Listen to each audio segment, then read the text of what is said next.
I got 3 packages. Right, we got 4 packages from 3 different sellers. Here we go. Bunch of short little videos, anyways.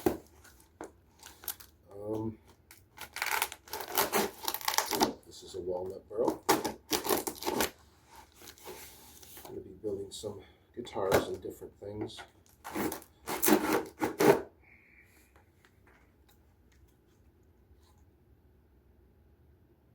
Big, huge chunk of walnut barrel.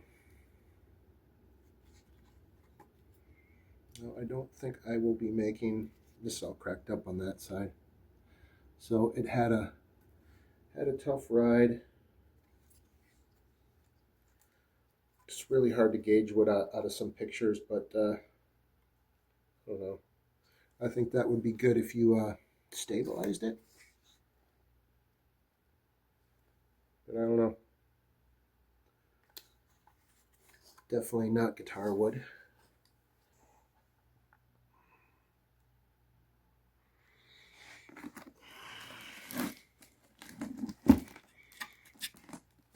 I mean, it's cut nice. And again, 3 different sellers on this. The seller's the same on as this one here, but I'm not going to tell the seller. And I waited a day. These all came in yesterday at about the same time. So not that that really matters too much. I think what a piece of wood is going to do, it's going to do.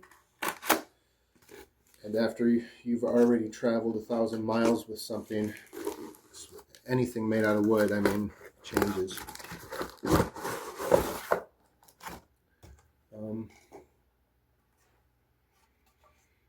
It's just like the pictures. This is a piece of redwood.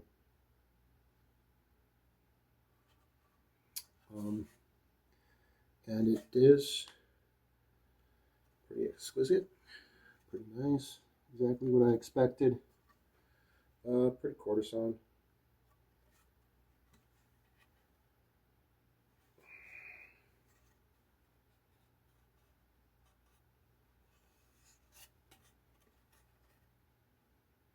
That'll be a nice neck blank.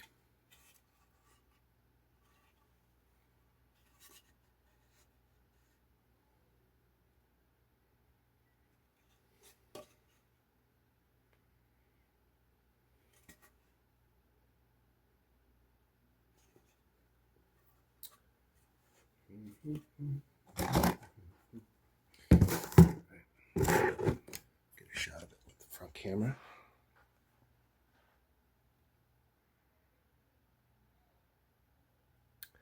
I like using redwood. I haven't done a redwood blank yet, but this is advertised as old growth, and it might be old growth. It's light though, so maybe it's from a trunk. I definitely have old growth pieces that weigh more. This is pretty light, so my guess would that this would be second growth.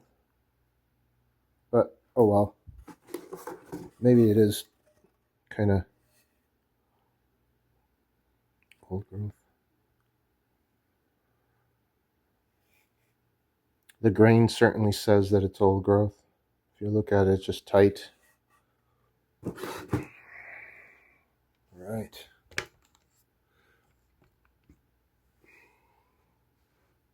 I take a gamble on some of this stuff.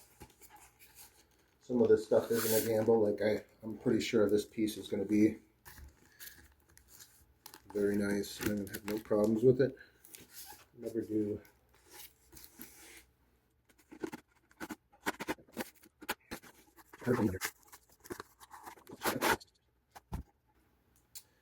This is a one piece. It's big enough for an arch top, one piece arch top, and this is as good of a piece of maple as you could possibly get. It's completely free and clear.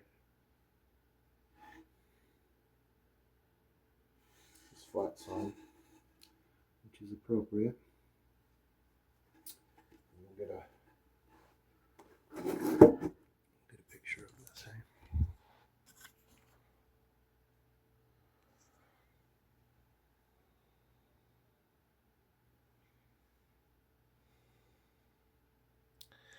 That is kind of incredible. But that's why I buy his stuff, because it's hard as a rock and it's incredible. That's very uniform.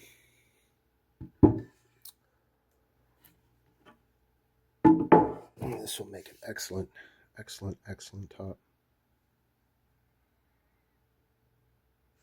And it is just an incredible piece of wood. Very happy with it. Last one, and this is the one that I think might not be acceptable, or at least I got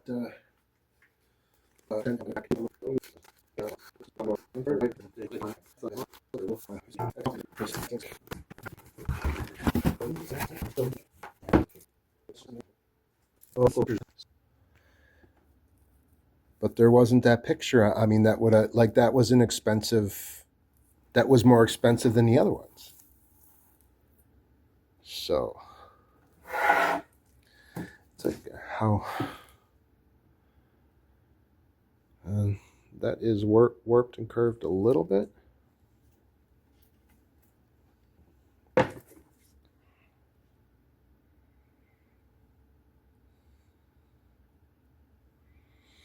But he did write a very nice letter, and he has very nice wood. So,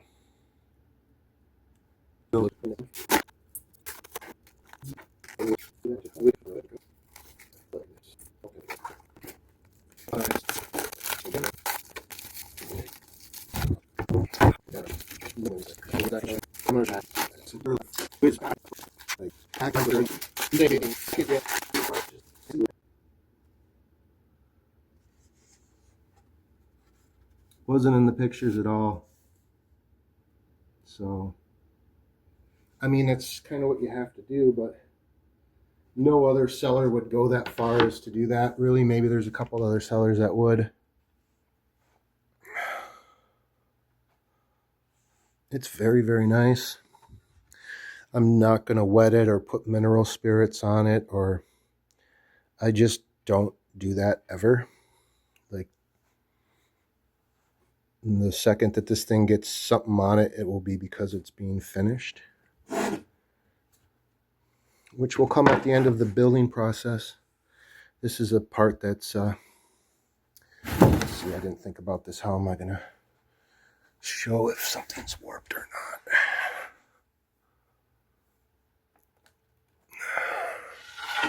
So,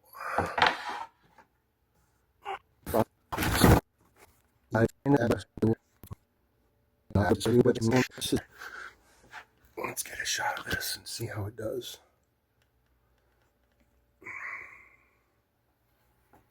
That's actually very nice.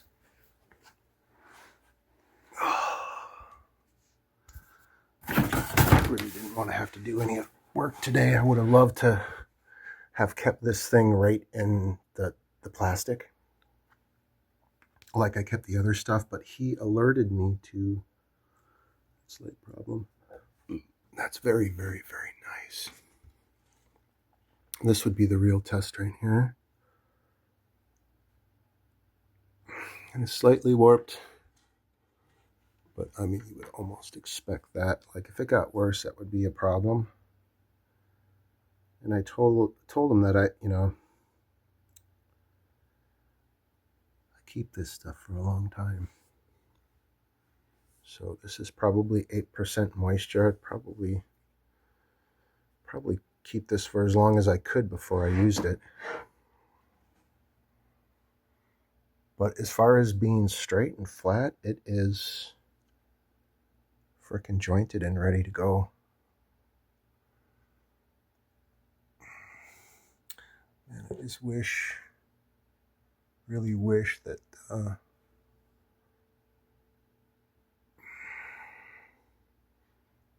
I would have known that. I would have had a chance to buy something else. And not that I want to get rid of this. I don't think that's going to be a problem.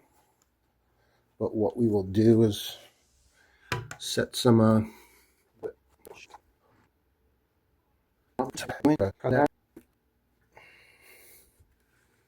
This is a typical, and it fits. It's a typical shape for me. And yeah, technically, that fits really good. But, you know, I have a long piece in here that I could, you know, or a large piece in here I could be keeping.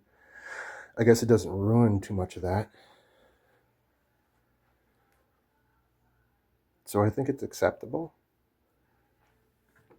I wonder how the big one would look on here.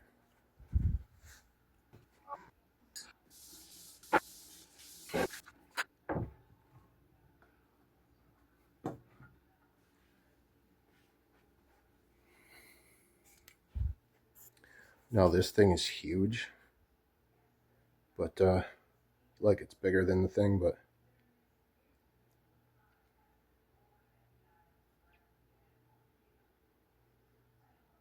still it's big enough. So yeah, this is going to pass, and I'm going to tell him thanks for the nice piece. And it is pretty nice.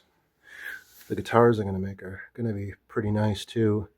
Like, these are all just messing around prototypes. I don't know if I'll ever end up making this body ever again, because it's gigantic. Like, there's nothing else to say about it. It's gigantic. And even though it's made out of cedar and lightweight materials, this is redwood back and neck or Spanish cedar. Nice piece of burl for the electronics cavity. It's pretty stable too, which is surprising. This is some sort of glassy rosewood, like Indian rosewood, really dark, and this is Madagascar rosewood. Let's see if we can actually show more in detail. It's really dark. Like, that's jet black now, but you could see streaks in it when I first started using it and putting it together. I got probably 9 of these headstock veneers left, and this is the absolute hardest rosewood that you'll ever find. This is rosewood too, and a true rosewood. There's the back all carved up.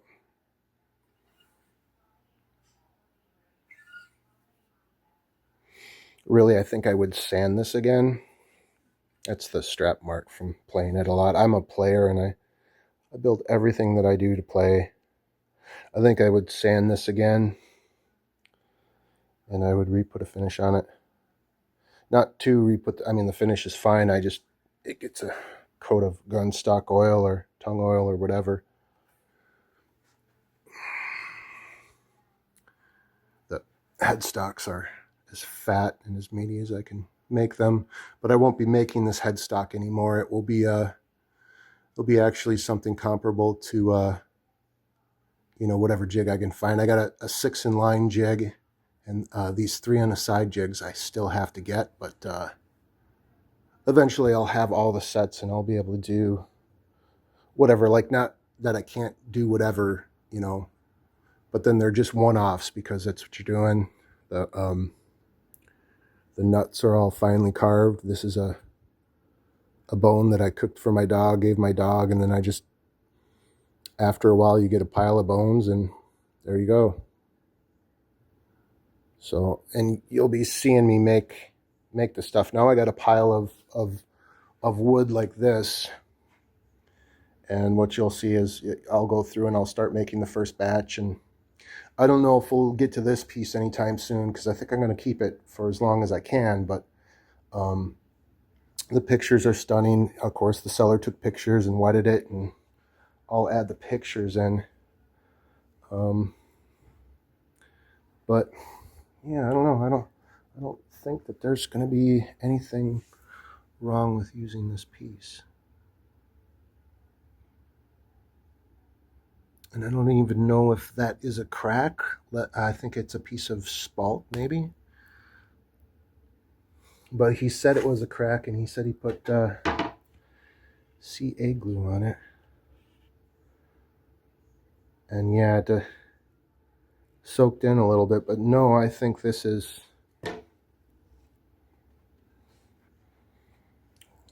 kind of wonder about the tap tone of some of this stuff.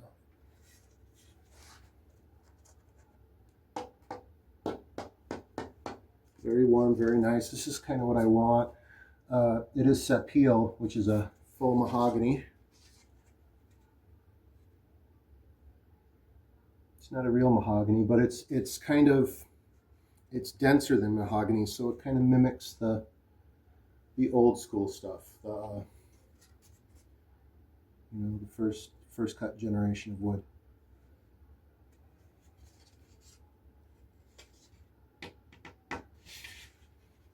You kind of have to always hold it in a certain spot. But no, that's fine. It's exactly what I wanted. Not quite as much as the other one, but it kind of lumps off the end about 1/8. Not that I'll be making this exact one. I think the next one I do of this will be just the best of all 3 of them that I've done that are this shape. So it's very asymmetrical. Like, this is very much different than that, but that's kind of what I like about it. I think I would almost move this back up a little bit. Move this section up a couple frets. You can see where I've worn away all the finish. This is all Indian rosewood.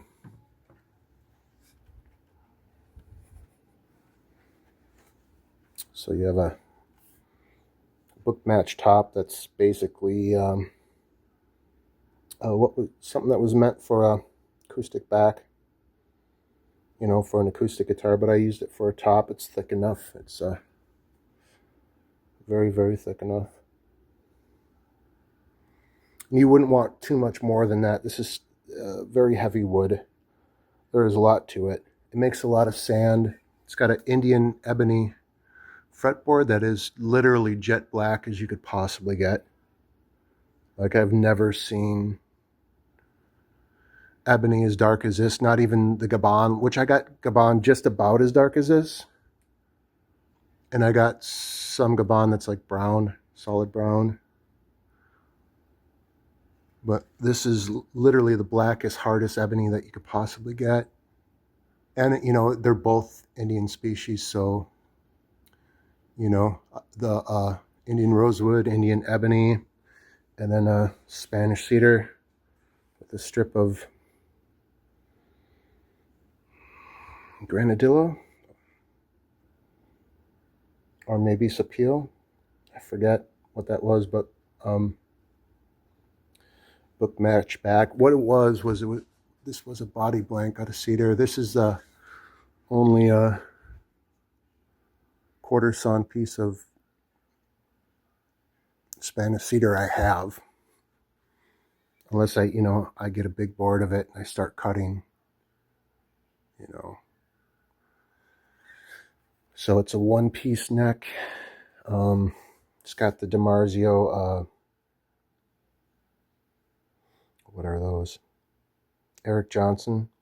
And these are humbuckers, but they're powered like a vintage single coil. And you can cut it like I can cut it for actual single coil or humbuckers. They got about as much treble as you could possibly have, which makes them sound really good. I particularly like the neck pickup. You can see that I've played this so much that I've worn the chrome off the bridge. I wish I could get more of these bridges. It's actually turning kind of green because they're the right size. It's a modern bridge, but it's like a vintage size. Push-pull pot with a 3-way selector makes 6 different voicings. So you got singles, the either or the combination, or you have humbuckers, either or the combination. So It's kind of what I like to use personally. I mean, I'm going to put a tone on there if you know it calls for a tone, but I usually don't ever run anything but a volume, and it's always like it's got a push pull on it.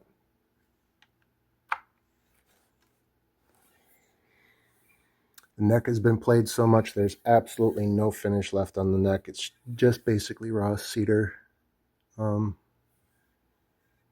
Very, very nice piece. This was a body blank that was solid. You can't really even see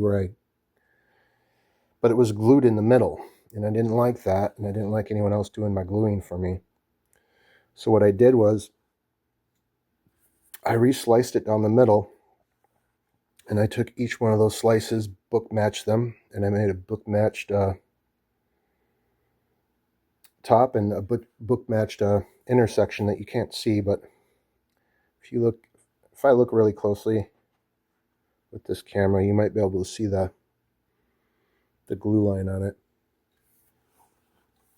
So yeah, that's kind of the program, and that's kind of what we're doing. I'm just not only gathering wood, but gathering like materials, tools.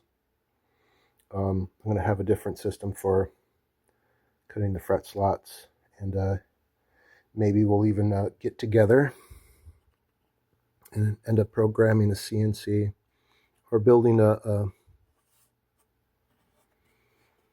building a machine that will cut all 24 fret slots at once. So yeah, I was thinking maybe I get 2 out of there, but no, I think I'd be lucky to get 1 out of here. So yeah, that one's a real winner, man. Like that is some, and the camera doesn't really even do it justice here.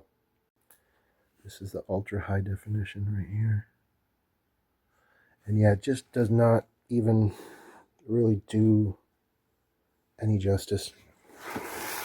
So get her in the light.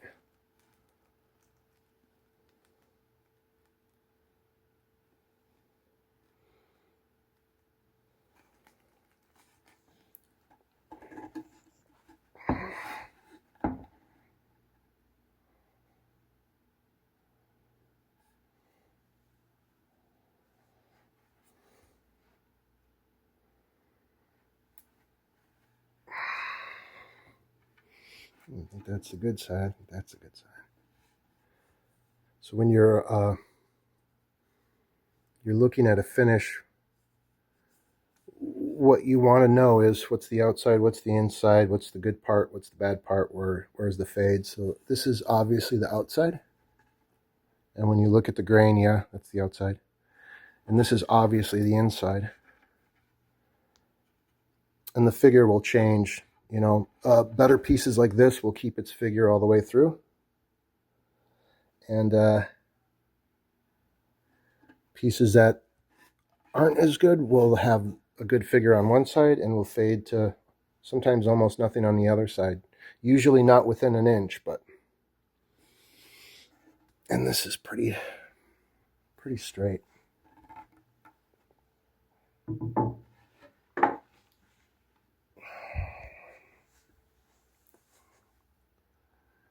Yeah, it's actually... It's a little warbled, but that's crazy good for maple, and it's crazy good for something that was kiln dried and everything else.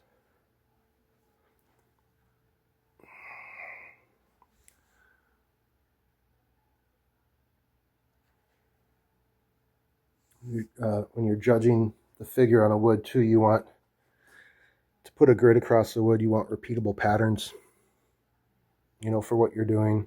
You have to take in consideration how far away is it going to be from somebody when they see it, ideally. So a tiny figure will lend better for a knife handle, and a big one will lend better for maybe small stage. Large stages, forget about it. You're either walking out with what you want to play, or you're purposely walking out with something that's painted because you're going to see it from far away. That's why some people like their paint and their lacquer, which I don't blame them. I think that I would almost do the same thing and just make my own stage guitar that was painted, finished. I mean, you can even feel it too. You can feel the ripples and stuff because it dries and then it, you know, malforms. All right, that's it. What's going on there, turtles? You having a good day? Yeah. All right, so